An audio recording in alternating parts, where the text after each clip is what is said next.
그런데 계속 우리는 자꾸 우리끼리 누구 쫓아내자, 누구 잘라내자, 누구 죽이자 이러고 있습니다. 107명이 모여서 그 특검을 막아내고 곧 이제 개헌도 할 겁니다. 민주당은. 그럼 그 개헌 막아내려면 우리는 똘똘 뭉쳐있는 107명이 필요합니다. 그런데 지금 도대체 무엇을 위해서 누구를 잘라내고 누구를 쫓아내고 그렇게 해서 지금 우리가 뭐 쇄신도 다 좋습니다마는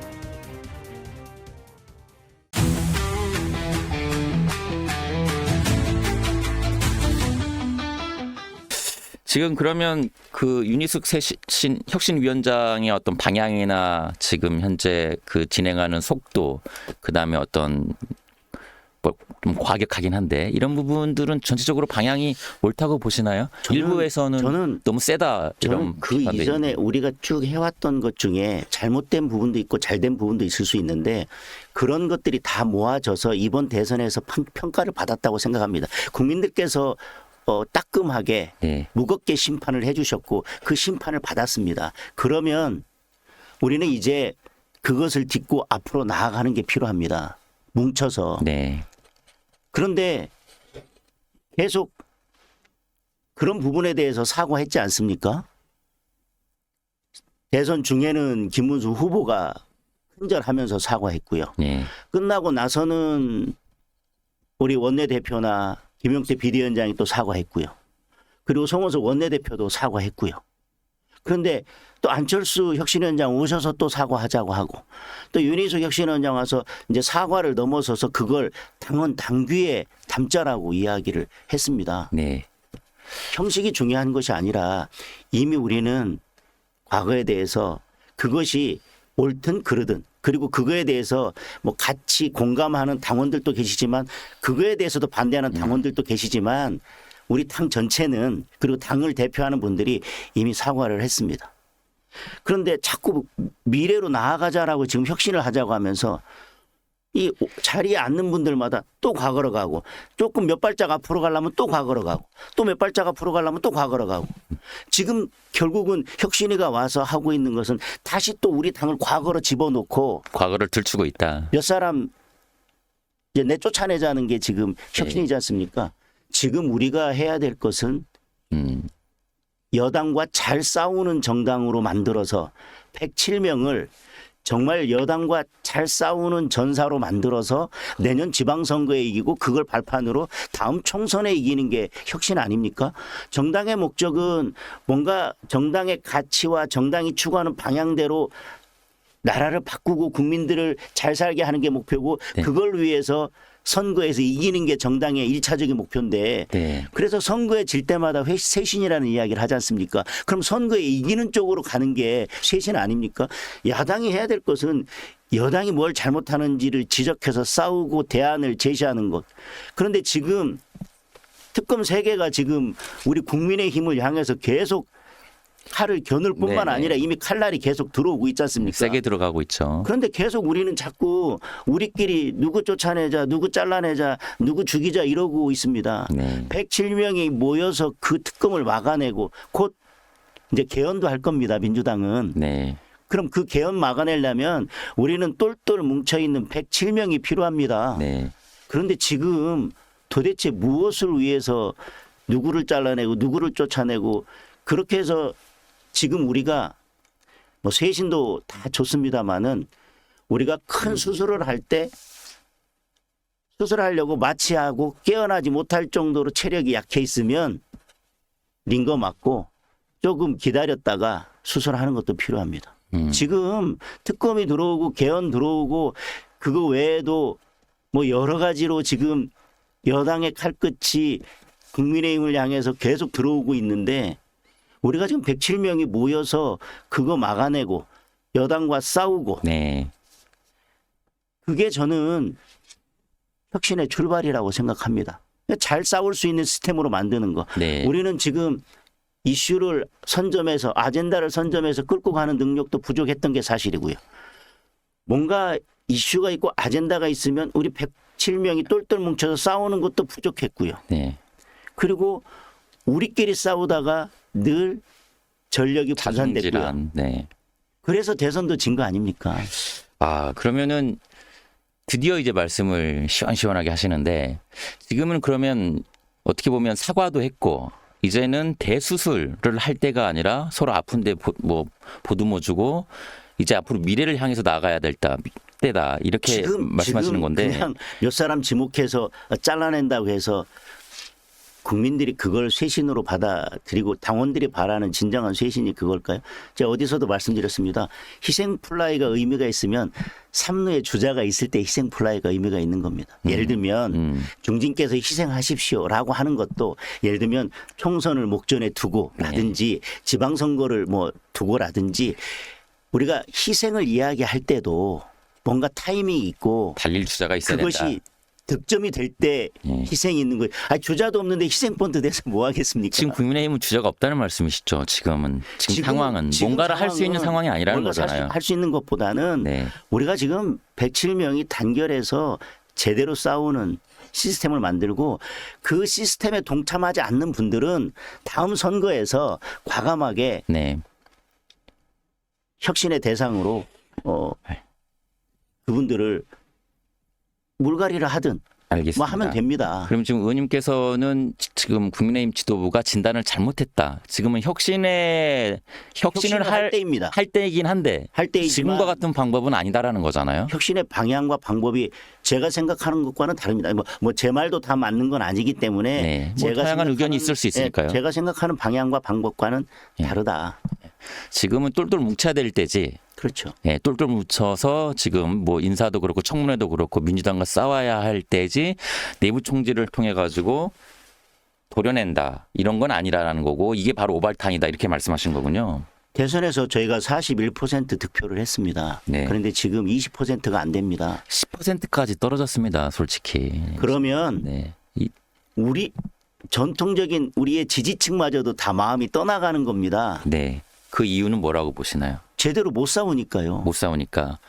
지킬 사람도 못 지키고 제대로 싸우지도 못하고 여당이 저렇게 폭주하는데 대통령이 저렇게 본인의 재판도 중지시키고 본인 셀프 사면에 가까운 공소 취소를 이야기하고 지금 모든 것을 저렇게 일방적으로 하는데도 불구하고 야당다운 모습을 보여주고 있습니까? 김문석 총리 후보자가 그렇게 의혹이 많다고 하면서도 우리가 제대로 싸워냈습니까? 지금 장관 후보자 청문회 때도 아마 많은 당원들이 왜 저렇게밖에 못하나라고 하실 겁니다. 여기 지금 말씀하신 부분에서는 생각이 다를 수도 있을 것 같은데 무슨 말씀이냐면 지킬 사람 못 지키고 제대로 못 싸웠다. 이게 지지율이 떨어지고 있는 이유다라고 보실 수도 있지만 아니요, 쇄신을 제대로 하지 못하고 있다 국민의힘이. 그럴 수도 있죠. 윤희숙 혁신위원장은 그렇게 판단한 거 아닐까. 이제 새로 다시 시작해야 되는데 국민의힘이 혁신을 하다 만다. 뭔가를 제대로 하려고 안 하고 내부적으로 완전히 싹 다 바꾸지 않고 그렇게 판단하고 생각하시는 분들도 다수가 있을 것 같은데요. 지금 그러면 지지율이 안 오른 이유가 그게 몇 명까지 어디까지 다 그건 알 수가 없죠. 잘라낸다는 건지요. 그리고 그렇게 해서 저희 최종적인 목표 제대로 싸워서 내년에 지방선거에 승리할 수 있는지 저는 그걸 다시 그러면은 의원님께서 생각하시는 국민의힘의 지금 당장 필요한 쇄신책은 아까도 말씀하셨지만 똘똘 뭉쳐가지고 민주당 상대로 싸우는 거, 앞으로 나아가는 거, 이런 거네요. 당장은 똘똘 뭉쳐서 민주당과 싸우는 거지만 우리가 계속 이렇게 힘들게 싸워온 것은 민주당에 비교했을 때 우리 국민의힘의 DNA를 가진 우리의 정당의 가치와 우리가 나아가야 될 방향에 대해서 확고한 신념과 그 가치를 공유하는 인재들을 발굴해서 그분들을 키우고 그분들에게 이제 현실 정치에 입문할 수 있는 기회를 제공하고 하는 것들을 제대로 해내지 못했기 때문에 네. 저는 장기적으로 빨리 그 시스템을 만들 필요가 있다고 생각하고요. 여유동거는 그 어떤 것도 우리가 지금 아젠다를 발굴해서 끌고 갈 수 있는 어떤 기능도 하고 있지 못합니다. 지금요. 어떤 식으로든 그 기능을 다시 해야 되지 않겠습니까? 혁신을 하자고 하는 것은 잘 싸우자는 건데 네. 어떻게 잘 싸울 건지 그리고 어떻게 시스템을 바꿀 건지에 대한 이야기를 하지 않고 우리가 혁신하면 우리는 국민의힘은 혁신하면 딱 두 가지입니다. 일단 사과하고 사람 자르고 또 그다음 혁신하자고 새로운 사람이 하면 오면? 사람 자르고 사과하고 늘 그게 우리의 혁신 도그마입니다. 그런데 그렇게 해서 우리의 체질은 바뀌지 않고 우리의 전력은 상승되지 않고 네네. 우리의 전투력은 올라가지 않습니다. 그리고 제대로 싸울 사람도 없습니다. 일단 제대로 싸우자, 우리가 이렇게 싸우자라고 이야기를 하고 그 대열에 합류하지 않거나 네. 늘 상대방을 향해서 총구를 겨누는 게 아니라 우리를 향해서 총구를 겨누는 사람에 대해서는 그때 가서 그분들을 청산하든지 아니면 인적 쇄신을 하든지 해야 될 문제이지만 저는 적어도 혁신이가 그리고 혁신위원장께서 본인의 머릿속에 있는 걸 혁신이라고 하지 마시고 네. 그리고 몇 분이 모인 것을 혁신이라고 하지 마시고 제발 나하고 생각이 다르고 불편할지라도 어쩌면 그 과정에서 다른 분들이 뭐라고 비판할지라도 좀 이야기를 듣고 네. 왜 41%가 10%대가 됐는지에 대한 왜 그분들의 마음이 떠나갔는지부터 듣고 네. 거기에서 진단을 먼저 하고. 쇄신의 답을 찾았으면 좋겠습니다. 아, 나름 진단을 하고 이런 쇄신의 정책, 쇄신의 어떤 방향을 던지고 있는 것이 아닐까요? 그러니까 완전히 지금 본질적인 문제부터 해결을 해야 된다. 뭐 쉽게 말씀드리면 대통령과 손절도 해야 되고. 그러니까 저는 그 부분도 그렇습니다. 어떻게 그러니까 당원 당규에 담아야 손절하는 건 아니지 않습니까? 예를 들면 네. 방법이 좀 과격하다. 이혼하고 네. 도장 찍고 더 이상 만나지도 않고 대화도 하지 않는데 네. 그것을 뭐 족보에 새기자든지 아니면 어디 비석에 새기자는 이야기하고 똑같지 않습니까? 지금 그러니까 우리 국민의힘 의원들 중에서 지금 대통령이 지금 뭐 재구속 되었고 여러 가지 지금 재판이 있는데 거기에서 혹시 무리한 점은 없는지 무리한 수사는 없는지 뭐 그런 부분에 대해서 누가 목소리를 내고 있으며 네. 대통령에서 지금 국민의힘 107명 의원 중에서 누가 목소리를 내고 있습니까? 그런데 무엇을 더 절연하자는 겁니까? 그 절연의 방법이 당원 당규에 우리가 이랬습니다라고 서사를 써서 네. 당원 당규에다가 집어넣어야지만 그게 절연인가 이미 절연된 거 아닙니까?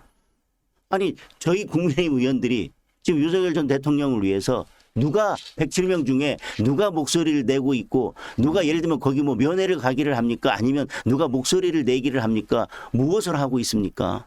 도대체 뭘 하고 있기에 절연을 하자는 이미 절연을 할 건 했다. 아니 대선 기간 중에 사실상 한 거랑 다름없다. 탈당하십시오 해서 사실 거의 출당에 가까운 탈당까지 하셨지 않습니까? 네. 그리고 대선 중에도 어떠한 언급도 하지 않았고 지금도 다들 지금 대통령에 대해서 윤석열 전 대통령 어떤 언급도 하고 있지 않지 않습니까? 그렇죠. 예. 네. 뭐 의도적이든 아니면 의도적이지 않든 어떠한 언급도 하지 않고 있는데 아니 자꾸 절연이 이미 다 절연을 해놓고 절연하자 하니까 우리 당이 계속 오히려 자꾸 거기로 자꾸 가요.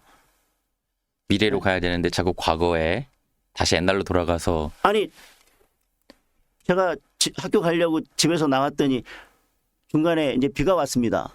우산 없어서 비 다 맞고 지금 학교에 갔어요. 그랬더니 선생님이 야 너 집에 가서 빨리 우산 갖고 와. 빨리 비 맞고 가서 지금 우산 갖고 와 얘기하는 것과 똑같지 않습니까?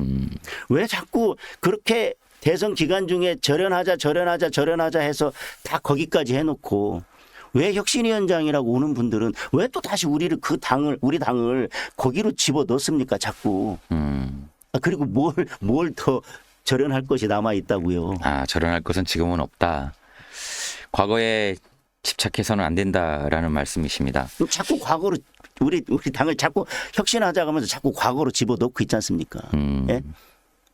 김용태 비대위원장도 이미 다 대선에서 우리가 계엄 탄핵으로 인해서 대선 패배하고 했는데 탄핵 당론한 거 다시 무효하고 취소하자. 당원 당규상 가능하지도 않지만 이미 그것 때문에 저희가 대선 패배하고 국민께 사죄하고 겸허하게 우리가 국민의 민심을 무겁게 받아들이고 앞으로 나아가겠습니다라 얘기했는데 또 우리를 거기에다 집어넣고 또 오는 분들마다 다 계속 한두 발짝 나가고 나면 다시 한두 발짝 나가고 나면 또 다시 계속 그러고 있지 않습니까? 네. 좀 역으로 생각해 보면 오히려 그런 것들을 혁신위원장한테 얘기를 해서 당원 당규에 집어넣더라도 이미 우리는 이제 손절했다, 절연했다. 그러니까 이제 똘똘 뭉쳐가지고 앞으로만 나가자. 이렇게 역제안할 수도 있잖아요. 그런 취지로 제가 페북에 썼더니 네. 혁신 대상 영순이 된 거 아닙니까? 곧바로 그 다음 날. 제 취지가 그거지 않습니까? 네. 사과를 하자 말자 그게 아니라 네.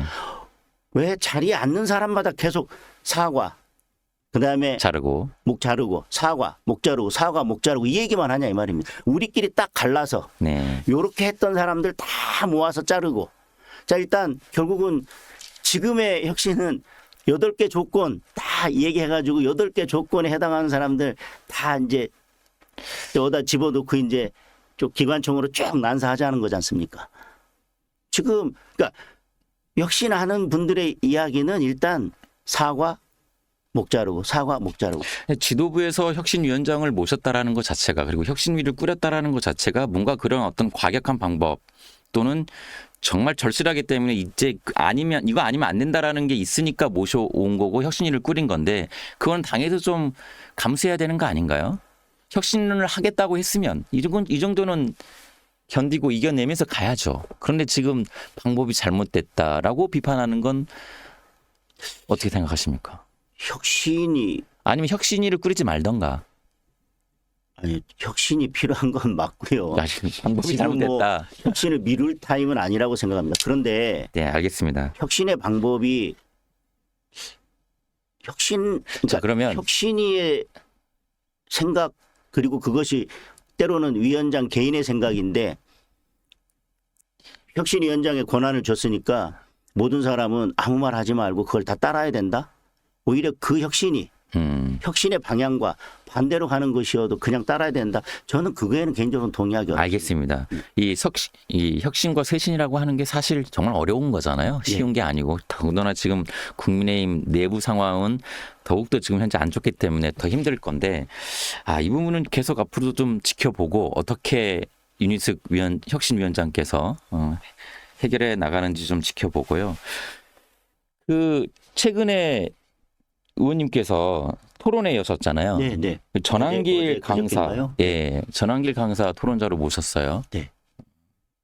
특별 신분이 있어서요, 아니면은 아니요, 그게 아니라 신파의 길. 저는 그 부분에 대해서도 저를 혁신 대상으로 지목하면서 그 부분도 말씀하셨던 것 같은데, 네, 많은 국민들이 또 그렇게 생각합니다. 중요한 건 네, 그분의 목소리도 국민의 목소리입니다.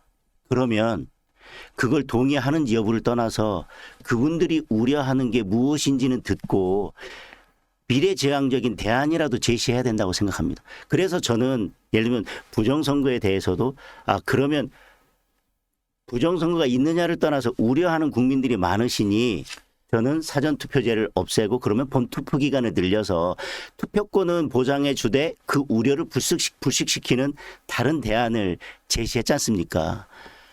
어떤 것들은 많은 국민들이 동의하기 어렵다고 해서 그분들의 목소리를 아예 듣지 않으면 그러면 그분들의 목소리는 누가 들어줄 것입니까?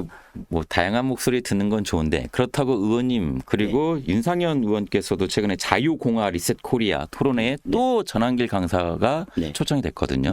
이걸 국민의힘에서 지금 더군다나 혁신을 하자고 하는 분위기인데 이런 흐름인데 자꾸 부정선거를 주장하시는 이분을 다시 국회에 모셔가지고 공론화시키는 게 과연 목소리를 듣는 거에서 그치는 것이 아니라 일부러 이런 문제를 더 부각시키는 것이 아닌가 이런 비판이 있을 수 있잖아요.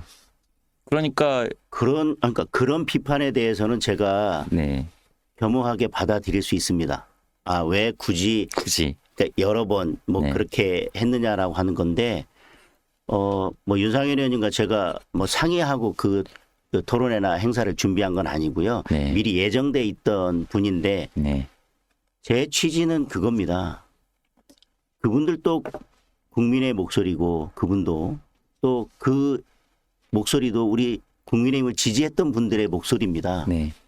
41%가 10%대로 떨어진 것은 그분들의 마음이 떠난 것도 있다고 생각합니다. 그게 몇 프로가 되는지 모르지만 네네. 그러면 그분들의 목소리를 누군가는 들어야 되고 그분들의 목소리를 다 담아서 어떻게 지금 당장 그 문제를 해결할 수는 없더라도 미래지향적으로라도 그럼 제가 이런 대안을 만들어 보겠습니다라고 이야기하는 것은 필요하다. 그게 저는 정치의 역할이라고 생각합니다. 그런데 그런 행사를 계획하다 보니까 우연히 뭐 앞뒤로 그분이 이제 겹쳐서 나왔을 뿐이지. 그러니까요. 그게 무슨 그것을 공론화시키겠다라고 하는 것보다 그런 목소리를 들을 필요는 있다. 듣고 그리고 그게 그러니까 어떤 목소리든 정치는 듣고 네. 그게 제 생각과 맞지 않으면 그분들을 설득하고 또 그것도 되지 않으면 그럼 대안이라도 제시하고 어떻게든 문제를 해결하려고 노력을 해야지 저 목소리는 나하고 다르니까 아니면 저 목소리를 들으면 오히려 수의 국민들이 싫어할 수도 있으니까 네네. 나는 저분들의 목소리는 아예 아니 그냥 문 닫아놓고 이제 가까이 오지도 못하게 하고 문 닫아놓고 이제 들어오지도 못하게 해야지라고 하는 것은 저는 정치의 역할은 아니라고 생각합니다.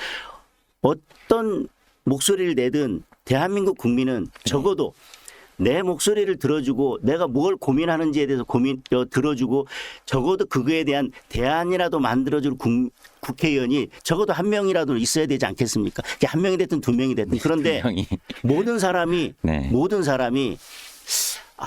저 목소리는 오히려 다수의 국민들이 싫어하는 목소리인데라고 해서 그분들을 완전히 그냥 배척하거나 그분들을 목소리도 내지 못하게 한다면 저는 그건 정치의 역할은 아니다. 네, 취지와 의도는 많은 분들이 공감을 하겠지만 그 쇄신 대상으로 지목된 네 분 중에 두 분, 윤상현 의원과 그다음에 의원님, 네.